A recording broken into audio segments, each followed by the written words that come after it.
இன்னும் ஒரு சகோதரி ரிசானா கத்தார்ல இருந்து கேட்டிருக்கிறாங்க, தூங்காமல் தொழுவும் தஹஜ்ஜத் தொழுகை ஏற்றுக்கொள்ளப்படுமா என்று கேள்வி கேட்டிருக்கிறாங்க. அதாவது நம் சமூகத்துல தஹஜ்ஜத் தொழுகை என்று சொன்னா கட்டாயமாக நாங்கள் தூங்கிவிட்டு தான் தஹஜ்ஜத் தொழுகையை நிறைவேற்ற வேண்டும் என்ற ஒரு நம்பிக்கை இருக்கிறது. இந்த நம்பிக்கை சரியானதா என்பதை நாங்கள் குர்ஆன் சுன்னாவிலிருந்து ஆய்வு செய்து பார்த்து ஒரு முடிவெடுக்க வேண்டும். பொதுவாக இரவு தொழுகை என்பது இஷா தொழுகைக்கு பிறகிலிருந்து ஃபஜ்ர் தொழுகைக்கு முன்பு வரைக்கும் உள்ள அந்த நேரத்திலே எந்த நேரத்திலும் நமக்கு தொழலாம். அப்ப அந்த இஷாக்கு பிறகிலிருந்து சுபஹு வரக்காட்டிலும் உள்ள நேரத்துல எந்த நேரத்திலும் இரவு தொழுகையை கியாமுல் லைலை தொழுது கொள்ளலாம் என்று நமக்கு நபிகள் நாயகம் ஸல்லல்லாஹு அலைஹி வஸல்லம் அவர்களுடைய ஒரு பொன்மொழியிலிருந்து ஆதாரம் கிடைக்கிறது. எப்படி வருதுன்னு சொன்னா, சஹீஹ் முஸ்லிம்ல 1340வது செய்தியில ஒரு ஹதீஸ் பதிவு செய்யப்படுகிறது. அதுல கான ரசூலுல்லாஹி ஸல்லல்லாஹு அலைஹி வஸல்லம் யுஸல்லி ஃபீமா பைன ஐ யஃபுருஹ மின் ஸலாத்தில் இஷாஹி வஹிய அல்லதி யதுஉ நாஸுல் அத்தமத இலல் ஃபஜ்ரி 11 ரக்அத்தன். நபி ஸல்லல்லாஹு அலைஹி வஸல்லம் அவர்கள் அல் அத்தமா என்று மக்கள் அழைக்கும் இஷா தொழுகை முடித்ததிலிருந்து, அதாவது இஷா தொழுகைக்கு அல் அத்தமா என்று சொல்லி ஒரு பேரும் இருக்குது. அந்த மக்கள் அழைக்கக்கூடிய அல் அத்தமா என்ற இஷா தொழுகையிலிருந்து இலல் ஃபஜ்ரி ஃபஜ்ர் வர காட்டிலும் 11 ரக்அத்தன் 11 ரக்காத்துகள் இரவு தொழுகை தொழுது இருக்கிறார்கள் என்று ஒரு ஆதாரபூர்வமான செய்தி வருது. அப்ப இரவு தொழுகை என்பது இஷாக்கு பின்னிலிருந்து சுபுக்கு முன்பு வர காட்டிலும் இரவுல 3 நிலைகள் இருக்கிறது. முன்னிரவு, நடு இரவு, பிற்பகுதியில் உள்ள இறுதி இரவு. அந்த இரவுட 3 பகுதிகளான எந்த இரவிலும் இரவு தொழுகையை தொழலாம். ஒட்டு மொத்தமா எத்தனை ரக்காத்து தொழணும் என்றா 11 ரக்காத்துகள். இது ரமலான் மாதத்திலையும் சரி, ரமலான் அல்லாத மாதங்கள்லையும் சரி, இந்த 11 ரக்காத்து தான் இரவு தொழுகையிட அடிப்படையான சுண்ணாவான எண்ணிக்கையாக இருக்கிறது. ஒரு சில அறிவிப்புகள் மட்டும் 13 ரக்காத்துன்னு வருது. அப்ப இந்த தொழுகைய நாங்க இரவுல எந்த நேரத்திலும் தொழலாம் என்று சொன்னா, இரவுல பின்பகுதியில தொழுதா தஹஜ்ஜுத் என்று பேரு. இவ்வளவுதான் வித்தியாசம். அந்த இரவுல பின்பகுதியில நாங்க தொழுகிற தஹஜ்ஜுத் தொழுகை என்பதனால, பொதுவா இரவுல பிற்பகுதியில நாங்கள் தொழுவும் போது தூங்கிட்டு எழும்பிதானே தொழுவோம். அதனால சில பேர் என்ன பண்ணிட்டாங்கன்னா, நீங்க தூங்கிட்டு மீண்டும் எழும்பிட்டு தொழுவதுதான் தஹஜ்ஜுத்தாகும், அப்படி இல்லாம தொழுதால் அது தஹஜ்ஜுத்தாக கருதப்படாது என்ற மாதிரி சிலர் பத்வா கொடுத்திருக்கிறாங்க. ஆனா இரவுல தூங்கி விட்டுதான் பிற்பகுதியில தொழணும் என்று அல்லாஹ்வின் தூதர் ஸல்லல்லாஹு அலைஹி வஸல்லம் அவர்கள் நமக்கு நிபந்தனையிட்டதாக எந்த ஒரு ஆதாரபூர்வமான செய்தியும் நமக்கு பார்க்க முடியவில்லை. அதே நேரத்துல இஷாக்கு பிறகு இரவுல கடைசி பகுதியில தொழுதா அதுக்கு தஹஜ்ஜுத் என்று பேரு.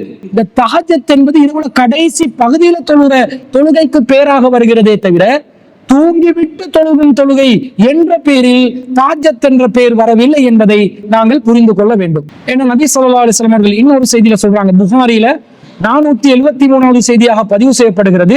அன்ன ரஜுலன் ஜாஅ இலன் நபி ஸல்லல்லாஹு அலைஹி வஸல்லம், ஒரு மனிதர் நபி ஸல்லல்லாஹு அலைஹி வஸல்லம் அவர்களிடம் வந்தார். வஹுவ யஹ்துபு, நபி ஸல்லல்லாஹு அலைஹி வஸல்லம் குத்பா செய்து கொண்டிருக்கும் நிலையில் வந்தார். அவர் கேட்கிறார், ஃபகால கைஃப ஸலாத்துல் லைலி, இரவு தொழுகை எவ்வாறு இருக்க வேண்டும் என்று நபி ஸல்லல்லாஹு அலைஹி வஸல்லம் அவர்களிடம் கேட்கிறார். அப்ப ரசூல் ஸல்லல்லாஹு அலைஹி வஸல்லம் சொல்றாங்க, ஃபகால மஸ்னா மஸ்னா, 2 இருக்க வேண்டும். ஃபைதா ஹஸீத சுப்ஹ, நீங்கள் சுபஹ் நேரத்தை அஞ்சிக் கொண்டால் ஃபஅவ்திர் பிவாஹிதா, ஒரு ரக்காத்தை கொண்டு அதை வித்ராக்கி கொள்ளுங்கள். தூத்திருலக்க மாக்கது சல்லைத்த, நீங்க தொழுத எல்லாத்தையும் அது ஒற்றைப்படையாக ஆக்கிவிடும் என்று நபி ஸல்லல்லாஹு அலைஹி வஸல்லம் அவர்கள் சொன்னதாக வருகிறது. அப்ப இரவுல இஷாக்கு பிறகிலிருந்து சுபஹ் வரக்காட்டும் நீங்க தொழுற மொத்த தொழுகையும் கியாமுல் லைல் தான். முந்தி தொழுவதனால மட்டுமே அது கியாமுல் லைல் என்று வந்து விடாது. முந்தி தொழுகின்ற தொழுகைக்கு மட்டும் கியாமுல் லைல் என்று அழைக்கப்படாது. பொதுவாக இரவுல தொழுவதெல்லாம் கியாமுல் லைல் தான். ஆனா கடைசி நேரத்துல தொழுகிற தொழுகைக்கு மேலதிகமாக எக்ஸ்ட்ராவாக தஹஜ்ஜுத் என்று ஒரு பெயர் வருது. இப்படி நாங்க புரிஞ்சு கொண்டோம் என்று சொன்னா, இந்த கியாமுல் லைல் என்பதும் தஹஜ்ஜுத் என்பதும் ஒரே தொழுகையில பல நேரங்களில் தொழுவும் போது ஏற்படுகின்ற பெயர்களாக நாங்கள் புரிந்து கொள்ளலாம். அடுத்ததாக நபி ஸல்லல்லாஹு அலைஹி வஸல்லம் அவர்கள் பொதுவாக இரவு தொழுகையை எந்த நேரத்திலும் தொழலாம் என்று நமக்கு அனுமதி தந்திருந்தாலும், கடைசி நேரத்துல, அதாவது தஹஜ்ஜுடைய நேரத்துல தொழுவும் தொழுகையை தான் அதிகமாக ரசூல் ஸல்லல்லாஹு அலைஹி வஸல்லம் அவர்கள் வலியுறுத்தி இருக்கிறார்கள். காரணம், அந்த நேரத்திற்கென்று ஒரு சிறப்பு இருக்கிறது. இரவின் இறுதியில் தொழுவது ஒரு சிறப்பானது என்று கருதக்கூடிய விதத்தில் சஹீஹ் புகாரியில 1145வது செய்தி வருகிறது. அதுல எப்படி வருதுண்டா, அபூ ஹுரைரா ரலியல்லாஹு அன்ஹு அவர்கள் அறிவிக்கிறார்கள், அன்ன ரசூலுல்லாஹி ஸல்லல்லாஹு அலைஹி வஸல்லம் கால, ரசூல் ஸல்லல்லாஹு அலைஹி வஸல்லம் அவர்கள் சொன்னார்கள், யன்ஸிலு ரப்புனா தபாரக வ தஆலா, மகத்துவமும் பரக்கத்தும் நிறைந்த நம்முடைய இறைவன் இறங்குகிறான். குல்ல லைலத்தின் இல ஸமாஇத் துன்யா, ஒவ்வொரு இரவிலும் வானத்தில் அடிவானத்திற்கு இறங்குகிறான். ஹீன யபகா சுல்சுல் லைலில் ஆகிரு, இரவிலே 3 பகுதியில், கடைசி பகுதியில், இறுதி பகுதியில் எஞ்சி இருக்கும் நிலையில் இறைவன் இறங்குகிறான். யகூலு, அந்த நேரத்தில் கேட்பான், மன் யதுஊனி ஃபஅஸ்தஜீபு லஹு, யார் என்னிடம் பிரார்த்தனை செய்வார்களோ அவர்களுடைய பிரார்த்தனையை நான் ஏற்றுக்கொள்வேன். மன் யஸ்அலுனி ஃபஅதியஹு, யார் என்னிடத்தில் கோரிக்கை வைப்பார்களோ அதை அவர்களுக்கு நான் நிறைவேற்றி தருவேன். மன் யஸ்தக்ஃபிருனி ஃபஅக்ஃபிர் லஹு, யார் என்னிடம் பாவ மன்னிப்பு கேட்பார்களோ அவர்களுக்கு நான் பாவ மன்னிப்பு வழங்குவேன் என்று அல்லாஹ் கேட்பதாக வருகிறது. அப்ப இது ஒரு பிரத்யேகமான இரவுல அல்லாஹ்வுடைய அருள் அதிகமாக இறங்கும் நேரமாக, இரவுல கடைசி நேரம் இருப்பதனால அந்த நேரத்துல தொழுவது சிறந்தது என்ற கருத்து நாங்கள் அதிகபட்சமாக விளங்கலாமே தவிர, கட்டாயமா தூங்கிட்டுத்தான் அந்த நேரத்துல தொழணும் என்ற மாதிரி எங்கேயும் ஹதீஸ்கள் பார்ப்பதற்கு முடியவில்லை. ஒருவர் விழித்துக் கொண்டிருக்கிறார், விழித்துக் கொண்டிருக்கக்கூடிய ஒருவர் இஷாக்கு பிறகு ஆரம்ப நேரத்துல இரவு தொழுகைய கியாமுல் லைல தொழாம கடைசி நேரத்துல கியாமுல் லைல தொழ நினைத்தால் அவர் கடைசி நேரத்துல அந்த கியாமுல் லைலை தொழுது கொள்ளலாம். அப்படி கடைசி நேரத்தில் அவர் தொழுவதனால அதுக்கு தஹஜ்ஜத் என்ற பேர் வருகிறதே தவிர தூங்குவது ஒரு நிபந்தனை அல்ல. பொதுவாக இஷாக்கு பிறகு நபி ஸல்லல்லாஹு அலைஹி வஸல்லம் அவர்கள் தூங்கி விடுவார்கள், சாப்பிட்டதும் இஷா தொழுததும் தூங்கி விடுவார்கள். இதுதான் ரசூலுல்லாஹ்வுடைய வழக்கத்தில் இருக்குது.